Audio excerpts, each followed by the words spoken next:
Realized I hadn't done an update on some of these trees, but it's July 2025, so shoot, probably maybe a year or more.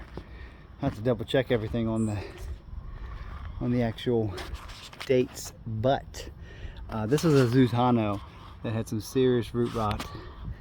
But I've done a couple different things. One, honestly, first off was water management. And as you saw, the gypsum, at one point too, we got out here and we painted this tree. That really helped the tree's health as far as allowing it to drive energy into new leaf production, which we're getting a lot of, but the soil's doing great. Let's see what we got here.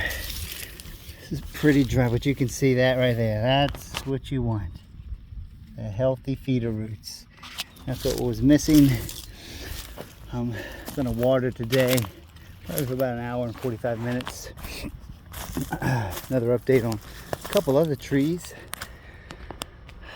This tree down here by the swing set is what I call it.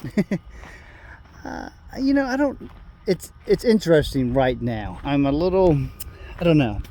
It's almost like it's stalled. It could be the just could be the tree, but I'm not seeing a lot of new growth right this second, but it just could be the seasonality of it.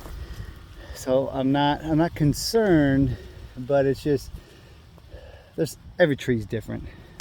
That's one thing I have learned, that every tree is different, and it's just a part of it. I'll check this soil earlier in this tree. Good. Had some feeder roots, which is awesome. It's a little moist in here, more than I like it. So I am actually gonna shut this guy off, I think, and let the rest of them run. Again, you can see over there a little damp, and then over here dry as all get up. I remember the older guy who was here, he was saying he would have to treat this tree to get it to do anything. I'm gonna let it ride this year and see how things go. But here is the other forte that's really done well as a result of proper water management. I mean, full canopy. Remember some of those videos, you could totally see the sky. Here, definitely blocked out. I'm hoping for some avocado growth this year. You know, another thing I discovered is,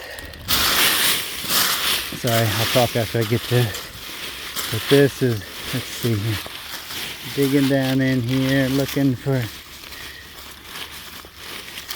feeder root, that little guy right there. So that's what you want. I noticed that some production, not to get off topic, but these trees are doing great, healthy, and I'm expecting harvest and fruit production. Anyways, what I was getting at earlier, there was this tree over here. See if I can flip it. This guy, who I did some trimming on, but he kept putting these shoots out, I think they're called. They're like the little teeny avocados. Basically what occurs is they're not getting pollinated correctly. And here's a perfect example. Okay, this looks like a forte that hasn't been pollinated properly. This one does. Why I bring it up is because I think I'm going to get better production due to this lamb Haas. So you got the A-B combination going on here.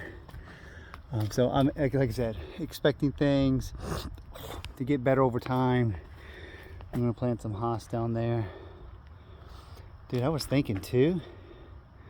I might do 3 and say hell with it. Let's rock and roll. So, to be determined on that. But that's the update. Tree health across the board is improved as my knowledge base is improved.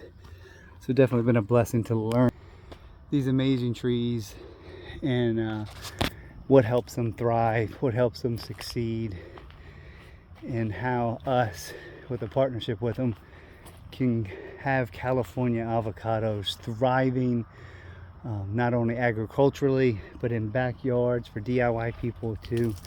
So to be, and to have this opportunity for trial and error. Don't like learning lessons the hard way, but thankful that these trees are doing well, and grateful that there's a lot of great information out there for everybody to get a hold of to become a successful avocado farmer.